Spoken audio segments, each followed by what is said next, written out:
මේ පිරිමියා මොකද කරේ? මෙයාගෙන් අහනවා සෙක්ස් කරමුද කියලා. ඔයගොල්ලන්ට මතකද මේ ළඟදී සෝෂල් මීඩියා වල වෛරල් වුණ වීඩියෝ එකක්. නවසීලන්ත ජාතික තරුණියකට එයා වයස 24යි. එයා ඉතා නිදහසේ ලංකාවේ ත්‍රීවීල්ලයක් අරගෙන මෙහෙම ලස්සන බල යනවා. එයා ඒකෙන් ලංකාවේ සුන්දරත්වයේ ලෝකෙටම කියන තැනැත්තියක්. ඇය මෙහෙම ලස්සනට ගමන් කරනකොට ඔන්න තිරික්කුවයිල් ප්‍රදේශයේ කියන්නේ මෙයා තනියෙන් යන්නේ. ඒ තරම් සුන්දර අපේ රටේ මෙයා තනියෙන් ගමන් කරනවා. හිතන්න කාන්තාවක් හොඳ නිදහසේ තනියෙන් යනකොට පිරිමි තරුණ ළමයෙක් මේකට අවුරුදු 25ක තැනැත්තෙක් මේ ත්‍රීවීල් එක නවත්තනවා. මෙයාත් ඒ කියන්නේ ලංකාවේ අපේ ජනතාවගේ ඒ කියන්නේ ලෙන්ගතු බව දැනගෙන මේ ත්‍රීවිල් එක නවත්තලා මොකද කියලා අහනකොට මේ පිරිමියා මොකද කරේ? මෙයාගෙන් අහනවා සෙක්ස් කරමුද කියලා. එතකොට මේ කාන්තාව ඒ කියන්නේ මේ තරුණිය බෑ කියලා කිව්වහම මේ තැනත්තා මොකද කරේ?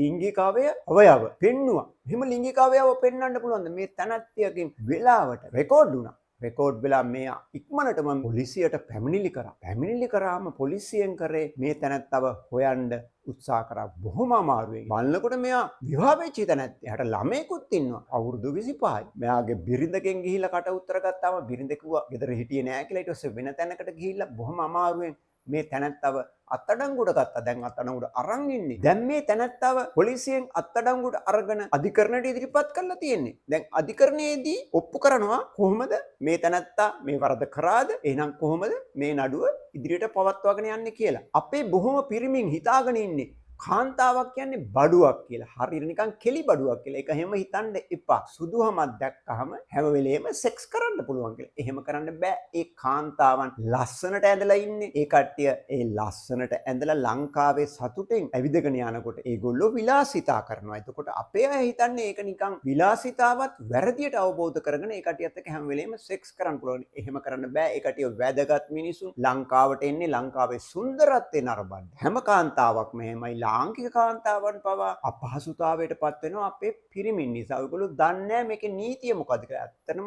අපේ රටේ දැඩි කියන දණ්ඩ නීති සංග්‍රහයේ 345 වන වගන්තියේ පැහැදිලිව කියලා තියෙනවා මෙන්න මේ වගේ වරදවල් කරන්න බෑ කාන්තාවන්ට. මෙන්න මේ වගේ වරදවල් කරොත් ඔයගොල්ලොන්ට මේක බරපතලයි කියලා තියෙනවා. අපේ පිරිමින් එක දන්නේ නැහැ. දණ්ඩ නීති සංග්‍රහයේ 345 වන වගන්තියට අනුව කාන්තාවකට හේතු වීම, තට්ටු දැමීම, කෙනිත්තීම, මිරිකීම වගේ දේවල් කරන්න නම් බෑ පුතෝ. එහෙම කරොත් ඒක දැඩි දඬුවම් ලබන වරදක් වෙනවා. ඒ වගේම කාන්තාවකට සෙක්ස් කරන්න එන්න කියලා ටෙලිෆෝන් එකෙන් කියන්නත් බෑ, කටවචනෙන් කියන්නත් බෑ. ඒක මේ ලාංකික කාන්තාවටත් විදේශ කාන්තාවටත් කියලා නෑ. ඔක්කොටම අපේ නීතිය පොදුයි. ඒක ටෙලිෆෝන් එකෙන් කියන්නත් බෑ, කෙලින් කටවචනෙන් කියන්නත් බෑ. කාන්තාවගේ කැමැත්ත නැතුව සෙක්ස් වලට ආරාධනා කරන්න බෑ. ඒ වගේම කාන්තාවකට ඔෆිස් එකේදී බලෙන් පින්තූර ගන්න බෑ, කොණ්ඩෙන් අදින්න බෑ, ගවුමෙන් අදින්න බෑ, පියවද්දන්නත් බෑ.